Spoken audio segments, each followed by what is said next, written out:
What if the evidence at the scene was fabricated, not the abduction itself, the location? What if the blood droplets on the entrance were deliberately placed there? What if the decorative vases positioned at the rear access points were arranged after the fact?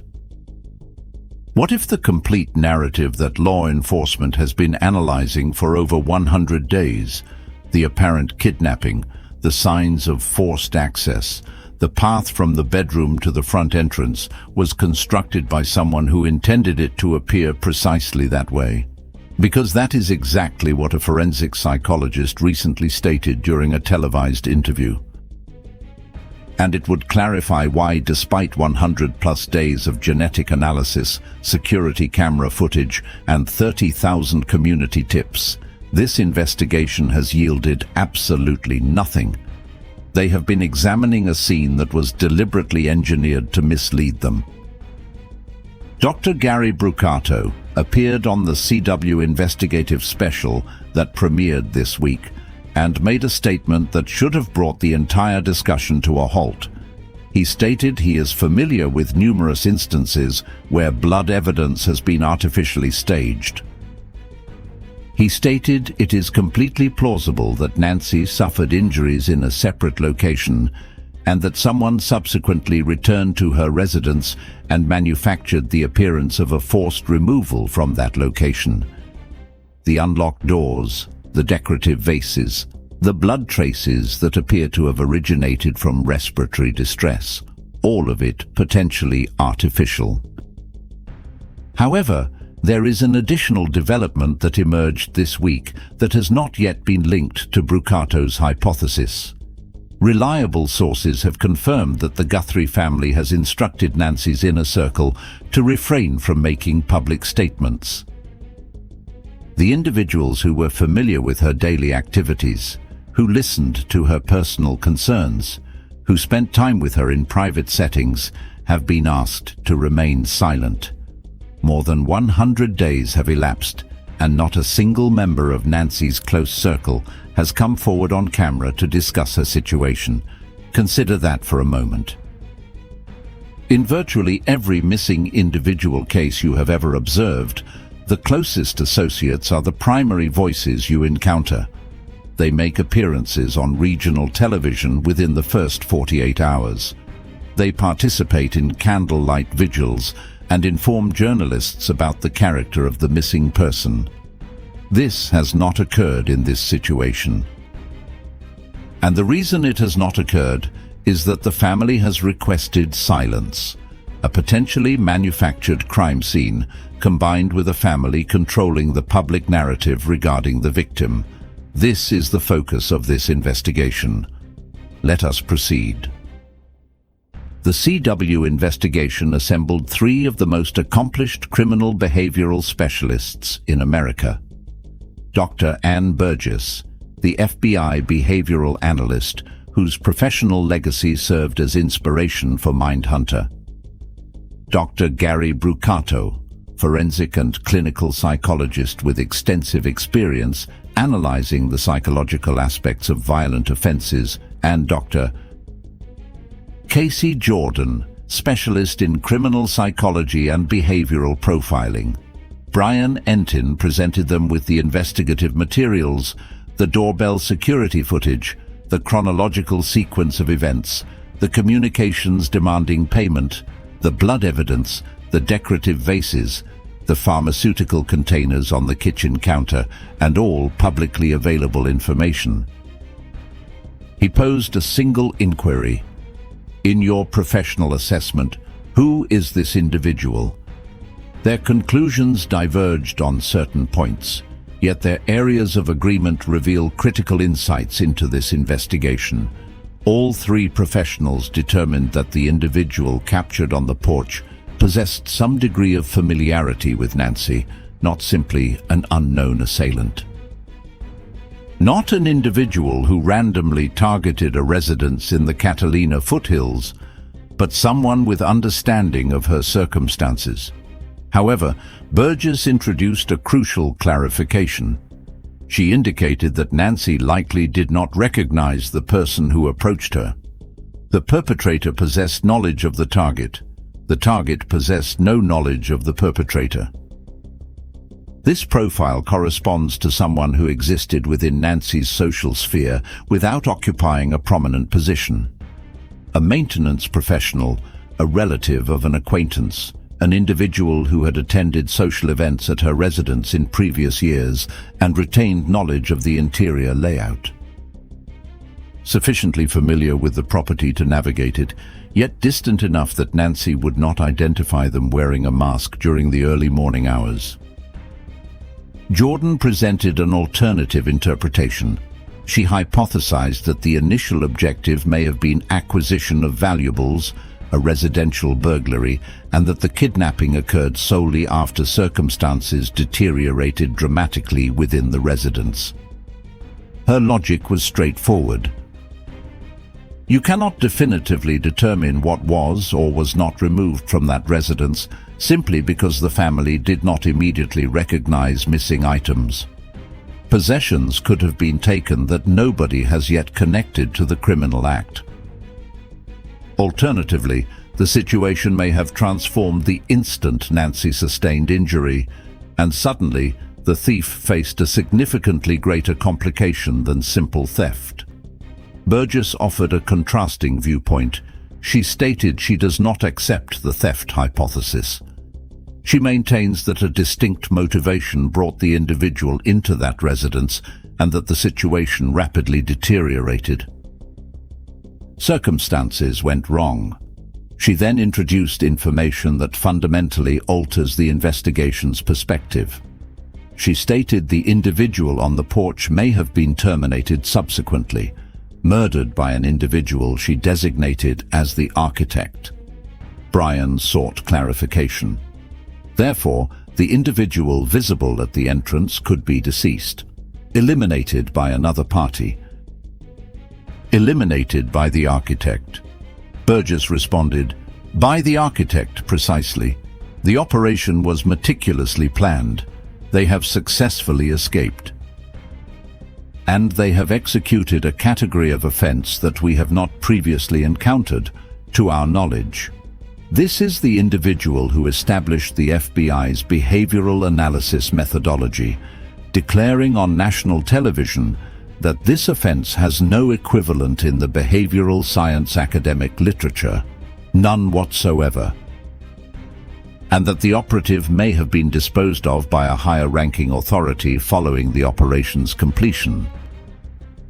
Brucato expanded on this concept.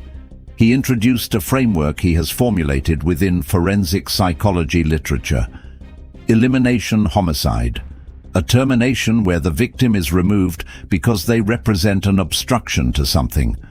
Not anger, not emotional response, not vengeance in the conventional interpretation. Calculated elimination. The victim obstructs the perpetrator's objectives. Money, a romantic partnership, liberation from caregiving obligations, concealment of information they possessed. And the defining characteristic of elimination homicide is that the perpetrator stages the location to create the impression that an external party perpetrated the offense. He enumerated the indicators. There is no indication of sexual motivation. There is no indication of chaotic or aberrant violence. The residence was characterized as immaculate, nothing displaced, nothing overturned, no indication of a desperate search for possessions.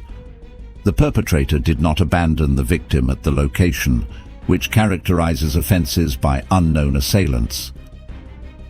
Rather, the victim was transported away, and the staging, the positioned doors, the decorative vases, the blood at the threshold creates the illusion of an external abduction. Brucato subsequently detailed the specific motivations underlying elimination homicides. Financial gain. The victim represents an impediment to the perpetrator's monetary objectives. Concealment of information. The victim possessed or witnessed something that could jeopardize the perpetrator. Caretaking obligations. The victim necessitates care that the perpetrator seeks to avoid. or accumulated resentment, profound animosity that has accumulated gradually, occasionally across extended periods, without the victim's awareness. He stressed that elimination homicides are pragmatic in execution. The psychological drive, the accumulated anger, the financial motivation, the frustration, initiates the decision, yet the implementation is detached, methodical, and consistently incorporates an attempt to create the impression that an external party was responsible.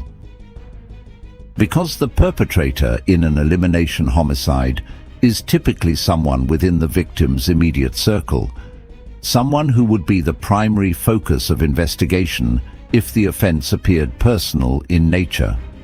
Consequently, the staging functions to redirect the investigation toward outsiders, toward criminal elements, toward fictional abductors communicating through media channels. And Burgess contributed an additional dimension directly connected to motivation. She stated, "The fundamental inquiry is consistently who experiences the greatest suffering from this offense, who sustains the most significant harm." And she noted it is not necessarily the victim. It could be someone within the family unit. She explicitly referenced Savannah. She proposed the motivation could have been inflicting suffering on Savannah, removing the individual most significant to her and compelling her to endure the uncertainty, the sorrow, the self-recrimination of questioning whether her own prominence made her mother vulnerable. However, Jordan disagreed with the Savannah hypothesis. She stated if the motivation were retribution targeting Savannah, the perpetrator would typically desire her comprehension of the retaliation. Retribution-driven offenders seek recognition. They want the target to comprehend the reasoning, and no one has accepted responsibility. No one has informed Savannah this is retaliation for your actions, which indicates either the gratification originates from observing her public suffering without requiring acknowledgement, or the Savannah connection is misleading and the genuine motivation is more straightforward than anyone has acknowledged. Financial. Sheriff Nanos communicated this week that he believes the investigative team has determined the motivation. He declined to disclose it. However, if the motivation is monetary, if it originates from a rejected financial request, from property valued at multiple millions, from inheritance that becomes obtainable upon the owner's passing, then the elimination homicide framework aligns perfectly. The victim represented a barrier to monetary acquisition. The staging was engineered to simulate a criminal act by an external party, and the victim was relocated to divert attention from those positioned to gain financially. And then Brucato articulated what nobody anticipated. He stated, "It is entirely feasible that the residence is not actually the location of the offense, that Nancy may have sustained injuries at an alternate location, and that someone subsequently came back to the property and constructed the appearance of a forced entry. The blood traces that appear aspirated, resembling respiratory expulsion, could have been generated using a hypodermic needle. The decorative vases could have been deliberately positioned to indicate a specific entry method that was never actually employed.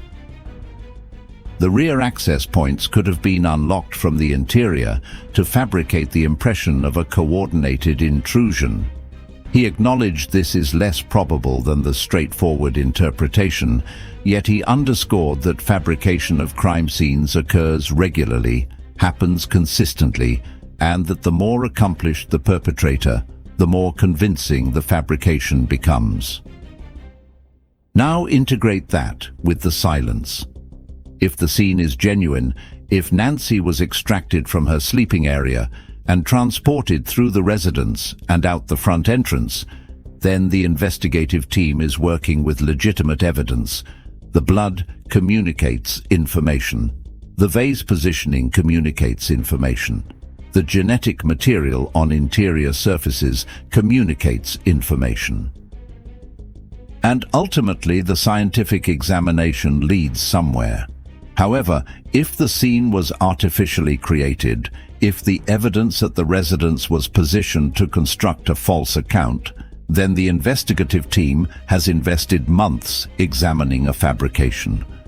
The blood distribution does not represent what transpired with Nancy. It represents what someone wanted the investigative team to believe transpired with Nancy. The vases do not indicate the entry method. They indicate the narrative someone wanted to construct regarding entry. And the genetic material, the combined profiles, the hair samples, the biological traces on surfaces may comprise material that was deposited during the fabrication rather than during the actual offense. That would clarify why 30,000 community tips yielded nothing, why the genetic database produced no identification, why months of scientific investigation have not identified a perpetrator. The investigators are assembling a jigsaw puzzle from components that were deliberately designed to form an inaccurate representation. And within this framework, the suppression of Nancy's companions becomes critically significant. Because if someone engineered this, if someone manufactured the scene at Nancy's residence to misdirect the investigation, the final thing they would desire is a companion of Nancy's appearing on television and articulating something that contradicts the engineered narrative.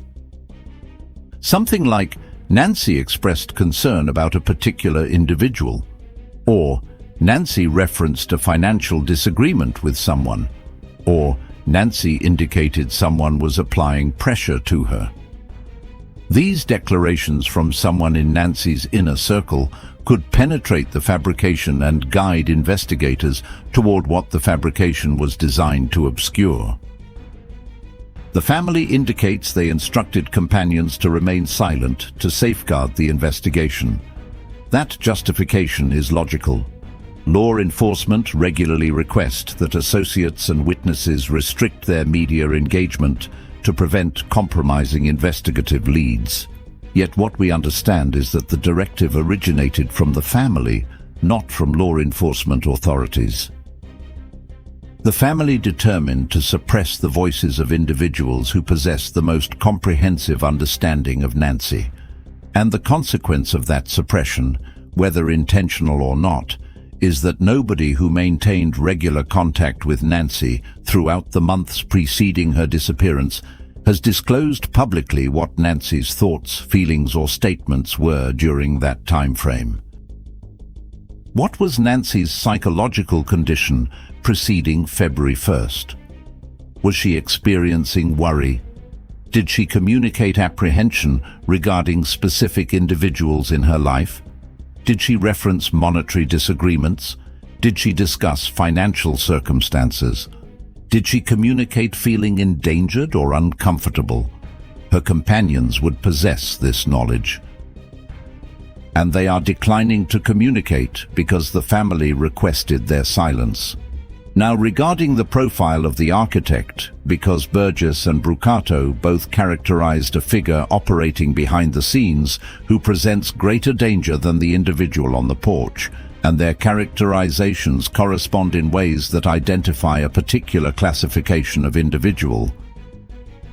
Brucato characterizes someone exhibiting antisocial behavioral patterns and psychopathic characteristics.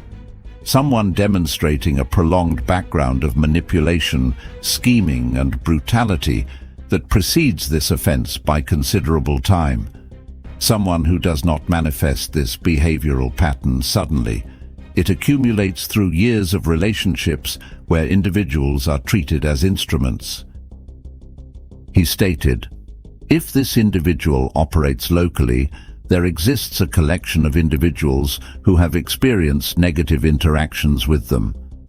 Disputes that intensified disproportionately, confrontations driven by ego, a consistent pattern of volatile, resentful conduct that individuals in their vicinity would distinctly remember." Burgess portrayed the orchestrator, someone who derives satisfaction from observing the resulting chaos, someone who is potentially consuming the investigative coverage of this case with gratification, someone who dispatched the operative to the entrance knowing he would be captured on video, conceivably positioning him to absorb responsibility if the operation faced investigation, and someone who subsequently terminated the operative because a surviving witness constitutes a liability. Jordan introduced the framework of a narcissistic orchestrator who experiences pleasure from controlling the public narrative.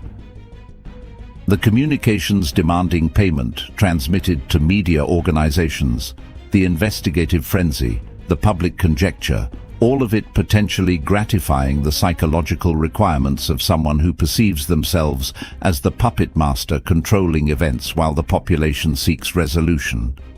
However, Jordan also proposed an alternative hypothesis that nobody in the room anticipated.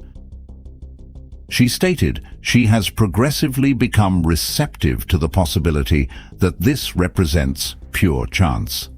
That the reason nobody has been apprehended is not because the offense was executed with exceptional skill, but because it was executed so incompetently that law enforcement is pursuing the incorrect classification of perpetrator.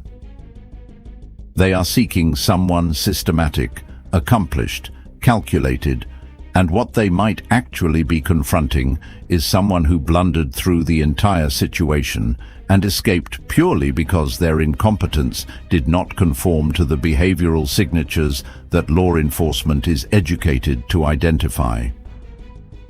She contrasted the demeanor apparent in the doorbell recording to a toddler stepping into traffic, not the behavioral control of someone with experience, the lack of awareness of someone who does not comprehend the threat. The decorative vase positioned in front of the camera. That is not sophistication. That is someone who genuinely thinks a plant obscures a lens. The holster positioned externally on the garment, that is not professional methodology. That is someone who has never carried a weapon in an operational context. The complete presentation is not expert, it is inexperienced.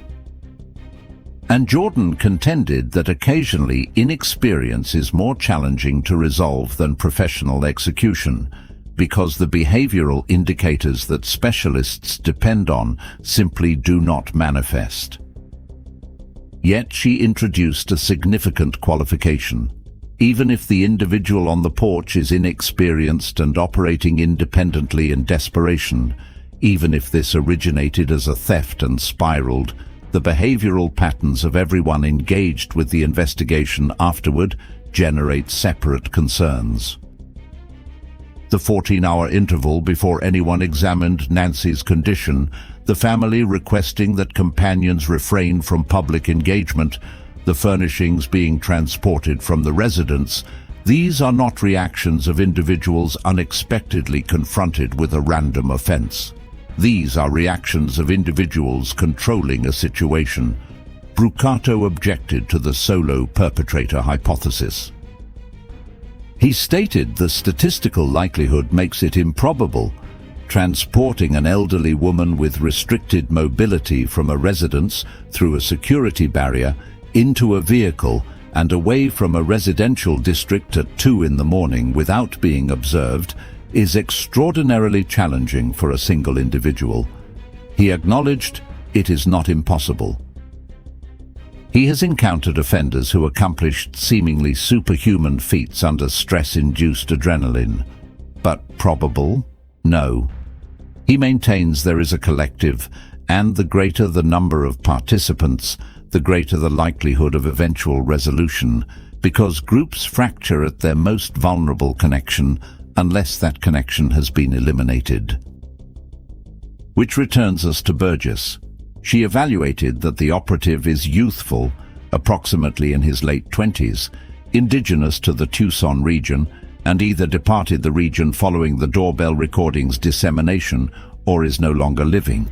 She characterized the moment the recording was distributed as a crucial juncture.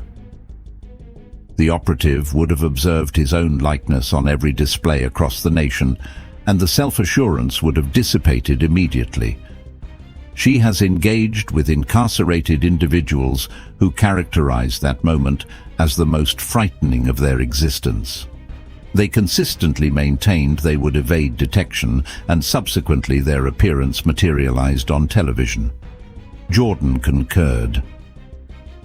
She stated this individual, on the moment the recording was made public, would have transformed his actions dramatically and noticeably.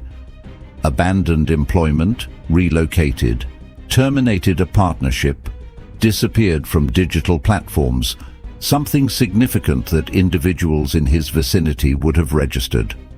She stated, "Somebody recognizes this individual. Somebody observed the body mechanics, the stride, the bearing, and somebody registered the dramatic shift in conduct when the images became public." Brucato supplied additional specifics to the profile that were unambiguous and striking. He stated he would stake his professional reputation that this individual maintains a documented background of involvement with sex industry workers and substance dealers in the Tucson region, that those populations represent where the operative would be identifiable, not in a religious institution or educational setting or community gathering.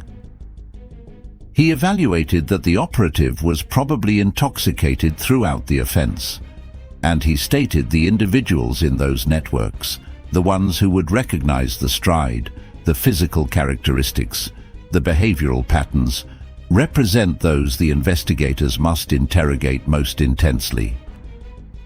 He also communicated something regarding the financial incentive that clarifies months of conjecture regarding why nobody has stepped forward. He indicated that the $1.2 million remaining unclaimed represents a substantial sum. However, for someone embedded in criminal networks, no financial amount justifies the incarceration that accompanies being identified as a law enforcement informant. They value financial gain, he stated, yet they additionally do not favor imprisonment. And the evaluation for someone who recognizes the operative yet participates in comparable networks is not financial compensation versus silence. It is financial compensation versus years of confinement for whatever they themselves have perpetrated that would emerge throughout investigative procedures. That evaluation reframes the absence of claims on the financial incentive. It is not that nobody recognizes the operative. It is that those who recognize him are those who cannot participate in investigative proceedings. And this is where the specialist collective reached a determination that correlates with what has been developing for months. All three concluded that the operative functioned as part of a collective. Brucato stated there is a collection of individuals engaged. Burgess stated the architect orchestrated it. Jordan conceded the solo perpetrator possibility, yet classified it as improbable. And Brucato articulated the essential element. If the operative is apprehended alive, he will navigate down the interconnected network to the core, where you will encounter somebody, a predator disguised as benign. The core of the interconnected network, the architect, the orchestrator, the individual who possessed sufficient comprehension of Nancy's circumstances to formulate the strategy, and sufficiently emotionally detached to terminate the individual who executed it. Over 100 days without an apprehension, a scene that may have been artificially constructed. A family limiting discourse regarding the victim, an operative who may be deceased, an architect who may be observing this, and three of the most accomplished criminal behavioral specialists in the nation communicating to the public on television that whoever perpetrated this is not an external party. They possessed familiarity with Nancy. They are indigenous to the region and remain unapprehended. The genetic material is being examined by the FBI. If it generates an identification, The interconnected network unravels. If it corresponds to someone with connections to the neighborhood, to a family member, to the residential areas of Tucson, then the artificially constructed scene hypothesis transforms from conjecture to clarification for why this investigation has generated nothing over months, and contemplate what it signifies if Brucato is accurate. If the scene was artificially constructed, then every component of evidence that has been examined over months requires reassessment from an alternate perspective. The blood distribution at the entrance, was it generated from an injury or deposited via a hypodermic needle? The decorative vases at the access locations, were they utilized for entry or positioned to fabricate the impression of entry? The rear access points left unsecured, was that an exit path or theatrical staging? The pharmaceutical containers on the kitchen surface, were they abandoned amid the chaos of an abduction or deliberately positioned because the staging necessitated items remaining undisturbed to construct the fiction of a woman who simply disappeared? Even the doorbell recording acquires different significance. Brucato observed the striking composure of the individual at the entrance. No detectable tension, no accelerated actions. He strolls. He modifies the camera angle. He conducts himself with a tranquility that Brucato stated prompted contemplation. What if the individual maintains composure because the offense has already concluded? What if Nancy is already absent by the moment this figure materializes at the entrance? What if the recording does not document someone preparing to perpetrate an offense, but someone finalizing the theatrical component of one? Jordan contested this interpretation. She contended the composure could represent the ignorance of someone insufficiently experienced to comprehend the threat. The obliviousness of an individual stepping into traffic without understanding the danger, she characterized it. Not the behavioral control of a professional, but the lack of comprehension of someone who does not grasp the peril. Both interpretations are feasible and neither has been definitively excluded. However, if the fabrication hypothesis is accurate, if the architect orchestrated the elimination, recruited the operative, and subsequently constructed a false scene at Nancy's residence to misdirect the investigation, then the silence becomes comprehensible. The companions being instructed to refrain from communication becomes comprehensible. The 14-hour interval becomes comprehensible. The restricted 911 documentation becomes comprehensible. The investigative absence of a perpetrator after months becomes comprehensible because the investigation has been pursuing a narrative that was constructed for them by the individual who perpetrated the offense. And the companions who have been instructed to remain silent transform into witnesses whose silence safeguarded the fabrication. Because whatever Nancy communicated to them throughout the months preceding February 1st regarding finances, regarding family, regarding feeling protected or endangered within her residence, could represent the particular detail that penetrates the fabrication. A single companion appearing on camera articulating a single statement that contradicts the engineered narrative and the complete structure disintegrates. That may represent why the family desires their silence, to safeguard the investigation, which represents the communicated justification, or to safeguard something different. I am not going to communicate which one. That is not my responsibility. My responsibility is to communicate what 3 of the most accomplished criminal behavioral specialists in the nation communicated on television this week.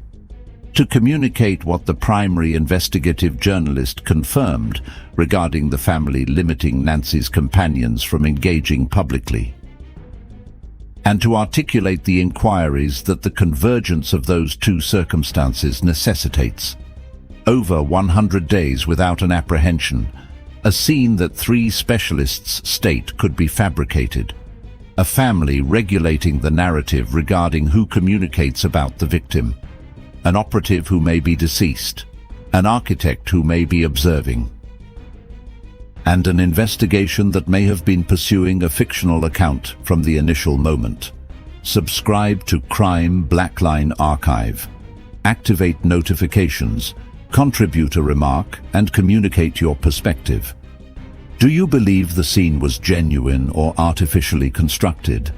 Because 3 specialists just communicated to the nation it might be fabricated. And the silence encompassing this investigation is commencing to resonate less like prudence and increasingly like something altogether different. Crime Blackline Archive, where genuine investigations meet the truth. New cases every week.